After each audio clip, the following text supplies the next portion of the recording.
उमर अकमल की बुकी से मुलाकात कहाँ हुई? खिलाड़ी ने एंटी करप्शन यूनिट के सामने इतराफ़ कर लिया।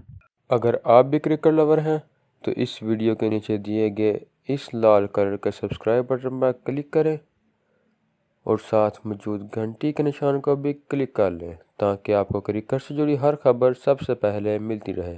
पाकिस्तान क्रिकेट बोर्ड ने उमर अकमल को गुज़िश्ता रोज़ एंटी करप्शन कोड के तहत मुअत्तल कर दिया था, जिसके बाद से हंगामा बरपा है।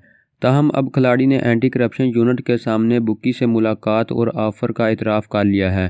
निजी टीवी समा न्यूज़ ने ज़राए के हवाले से कहा है कि पाकिस्तान क्रिकेट बोर्ड के पास ठोस इन्फॉर्मेशन और सबूत मौजूद हैं, जिसको सामने रखते हुए उमर अकमल से सवालात किए गए। उमर अकमल ने एंटी करप्शन यूनिट के सामने इतराफ़ करते हुए कहा है कि वो एक निजी महफिल में गए थे जहां उनकी बुकी से मुलाकात हुई और उन्हें फिक्सिंग की ऑफ़र की गई। निजी टीवी का दावा है कि उनकी कॉल्स भी रिकॉर्ड की गई, जबकि उमर अकमल के खिलाफ ठोस सबूत भी मौजूद थे। ये मामला पुराना नहीं है बल्कि हाल ही में पेश आया है, जिसकी इत्तला पीसीबी को मिली है।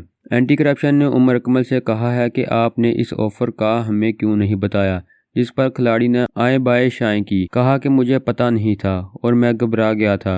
समा न्यूज़ के मुताबिक उमर अकमल को मैच फिक्सिंग के लिए करोड़ों रुपए की ऑफ़र की गई। Umar Akmal anti corruption unit को अपने जवाबात से मुतमिन नहीं कर सके हैं। तो दोस्तों, ये थी हमारी आज की वीडियो। अगर आपको हमारी ये वीडियो पसंद आई तो इसे लाइक लाजमी करें और हमारे चैनल को सब्सक्राइब करें ताकि आपको क्रिकेट से जुड़ी मज़ीद अपडेट्स हासिल होती रहें। तो दोस्तों, मिलते हैं अपनी अगली वीडियो में। खुदा हाफिज़।